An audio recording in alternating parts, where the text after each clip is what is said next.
Hello नमस्कार। आज है 7 फरवरी 2025 और आज के करंट अफेयर्स में आप सभी का बहुत बहुत स्वागत है। चलिए शुरू करते हैं। आज का पहला सवाल, हाल ही में कौन सा देश विश्व का दूसरा सबसे बड़ा मोबाइल फ़ोन निर्माता बन गया है? तो इसमें देखो, अभी क्या पहले नंबर पर तो चाइना है। सबसे ज़्यादा फ़ोन का प्रोडक्शन जो होता है वो चीन में ही होता है, लेकिन जो दूसरे नंबर पर है वो है भारत। याद रखिएगा, है ना। मतलब दुनिया के सबसे बड़े दूसरे वाले मोबाइल फ़ोन निर्माता बन गए हैं। ये बधाई की बात है हम सभी के लिए। और देखो अभी क्या है कि लगभग 90% जो फ़ोन बनते हैं वो मेड इन इंडिया के ही बन रहे हैं।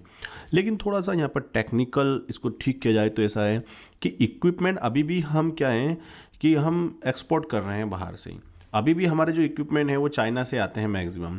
ठीक है, चाहे वो जो भी चीज़ें होती है ना, जैसे मोबाइल में अब जो भी चीज़ें इस्तेमाल हो रही हैं तो असेंबल्ड होता है। मतलब इसके लिए एक वर्ड इस्तेमाल किया जाता है कि भारत में असेंबल्ड किया जाता है उनको, और उस पर मेड इन इंडिया का लेबल ला के हमको चिपका दिया जाता है।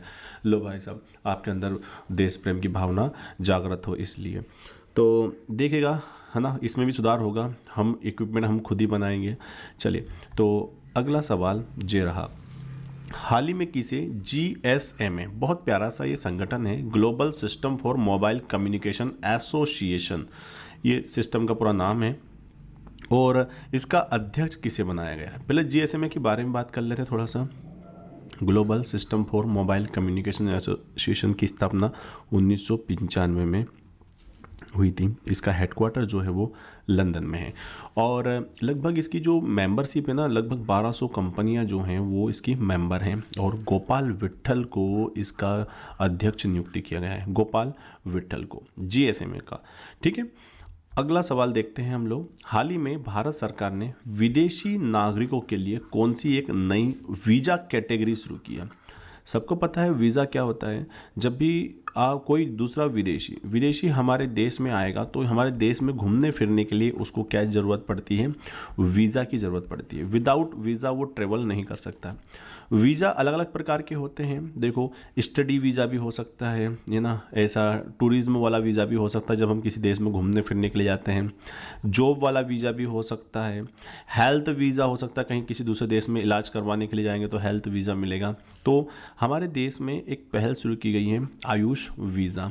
ठीक है, चलिए, अब देखो वीज़ा में भी दो कैटेगरी हो सकती है। एक तो आपको एडवांस में, बहुत सारे देश ऐसे होते हैं कि आप वहाँ पर जाइए, पहले वीज़ा लीजिए।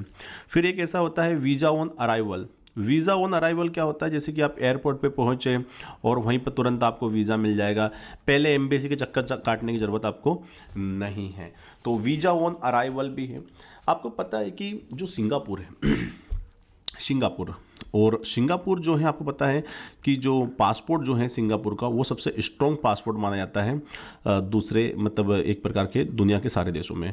आप 195 देश में ट्रेवल कर सकते हो विदाउट उस पासपोर्ट से। 195 देश में वो अवेलेबल है, बिना आप यात्रा कर सकते हो। और पहले नंबर पर आता है, ठीक है, जो सिंगापुर के पासपोर्ट को दुनिया में सबसे सख्त ना बोलकर हमें बोलेंगे सबसे स्ट्रॉन्ग, सबसे कर्रा वाला पासपोर्ट माना जाता है। चलिए, चौथा सवाल देखते हैं। हाल ही में कोलकाता में स्थित एक पूर्वी सेना, जो हमारी ईस्टर्न सेना है, उसका हेडक्वार्टर था, मुख्यालय, जिसको हम फोर्ट विलियम के नाम से जानते थे। तो अभी उसका नाम बदलकर क्या कर दिया गया है?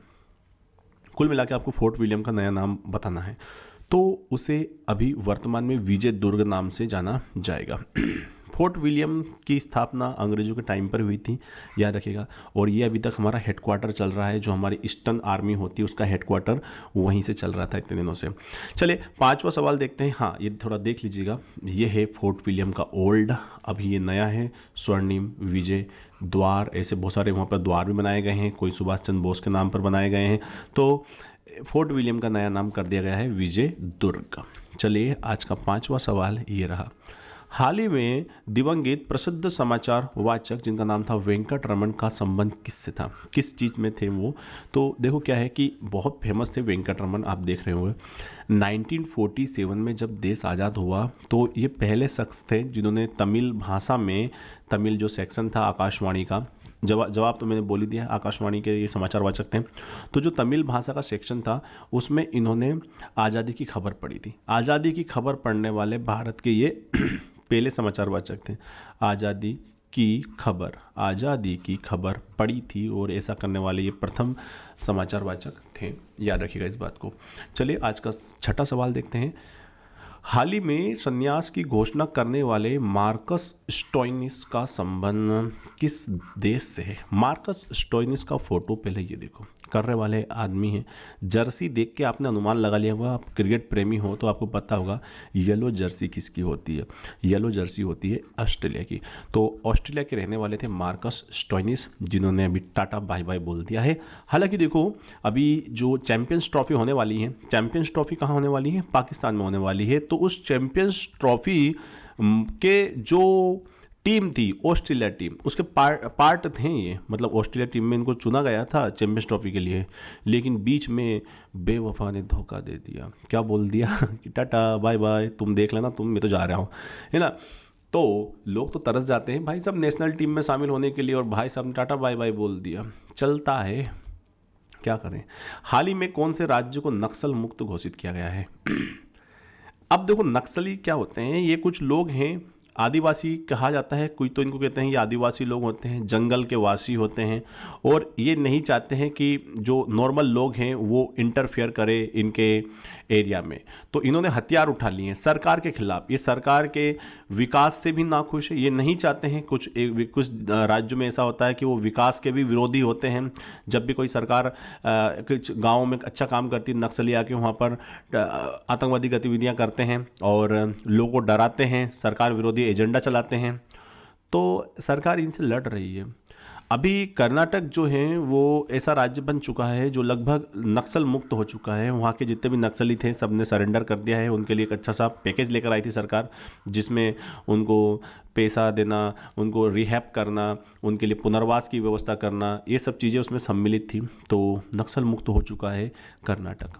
आज का आठवां सवाल, हाल ही में किसने पिकल बॉल लीग जीती? ये पिकल बॉल लीग जो थी ये एक प्रकार की अपनी आईपीएल जैसी एक लीग थी, जिसमें अलग अलग प्रकार की टीमें थीं। ये आपस में इन्होंने टूर्नामेंट चला, ये पूरा का पूरा आईपीएल जैसा चलता है, सेम टू सेम टिट्टो वैसा ही चला। एंड जो बेंगलुरु जवान्स थे, बेंगलुरु जवान्स ने ये टूर्नामेंट जीत लिया है, और पिकल बॉल टूर्नामेंट जीता है बेंगलुरु जवान्स ने।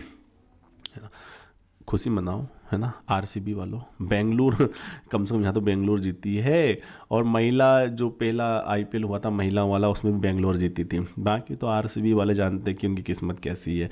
Let's move on second question, अर्थात 9वां सवाल। हाल ही में कौन सा राज्य सम्मानजनक मृत्यु का अधिकार लागू करने वाला भारत का पहला राज्य बना है? देखो क्या होता है कि कुछ डिसीज ऐसी होती हैं जिनमें मर जाना बेहतर होता है, ठीक है। अब पेशेंट पड़ा रहता है, इच्छा मृत्यु के लिए राष्ट्रपति से भी आवेदन किया जाता है, क्योंकि उसका इलाज बहुत मुश्किल है ना।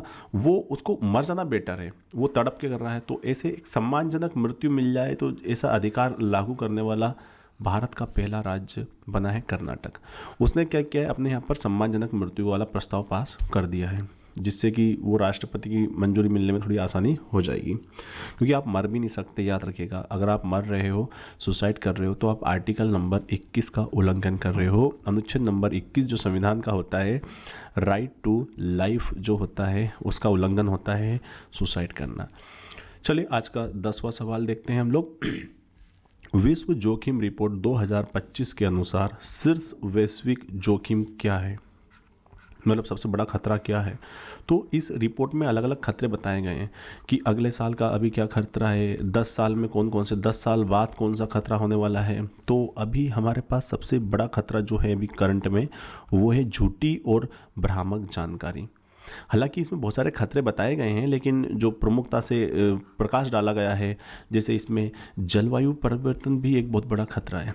जलवायु परिवर्तन भी एक खतरा है, ठीक है। और ऊपर से हमने क्या बोल दिया है, झूठी और भ्रामक जानकारी भी एक बहुत बड़ा खतरा है। तो ये मतलब वैश्विक खतरे हैं, जोखिम है इनमें बहुत ज़्यादा। तो ये रिपोर्ट ये सब बताती है। तो ये थे आज के 10 महत्वपूर्ण सवाल। Thank you very much for the discussion. Have a nice day, bye bye, take care.